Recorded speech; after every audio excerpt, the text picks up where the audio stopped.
ಯಾರಿಗೆಲ್ಲ ಆಗ್ಲಿಕಾಯಿ ಇಷ್ಟ ಕೈ ಎತ್ತಿ. ನಂಗೆ ಗೊತ್ತು ಯಾರಿಗೂ ಇಷ್ಟ ಆಗಲ್ಲ, ಯಾಕಂದ್ರೆ ಕಹಿ ಇರುತ್ತೆ ಅಂತ.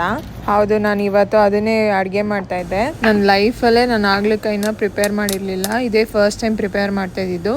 ಹೆಂಗೆ ಬರುತ್ತೆ ಅಂತ ನನಗೆ ನಿಜ ಗೊತ್ತಿರಲಿಲ್ಲ. ಕಹಿ ಹೋಗ್ಲಿ ಅಂತ ಉಪ್ಪು ಮತ್ತು ಅರಿಶಿನ ಹಾಕೊಂಡೆ. ಆಮೇಲೆ ಚೆನ್ನಾಗಿ ಕಿವುಸಿ ಅದೆಲ್ಲ ಬೀಜ ಎಲ್ಲ ತೆಗೆದೆ. ಹಾಗಲಕಾಯಿ ನಮ್ಮ ದೇಹಕ್ಕೆ ತುಂಬ ಒಳ್ಳೆಯದು. ಯಾವ್ದಾವ್ದು ನಮ್ಮ ದೇಹಕ್ಕೆ ಒಳ್ಳೆಯದು ಅದನ್ನ ನಾವು ಇಷ್ಟನೇ ಪಡಲ್ಲ. ಆದರೂ ಯಾವಾಗ ನಾವು ಒಂದೊಂದ್ಸತಿ ಕಹಿ ಪದಾರ್ಥನ ನಮ್ಮ ದೇಹಕ್ಕೆ ಸೇರಿಸ್ತಾ ಇರಬೇಕು.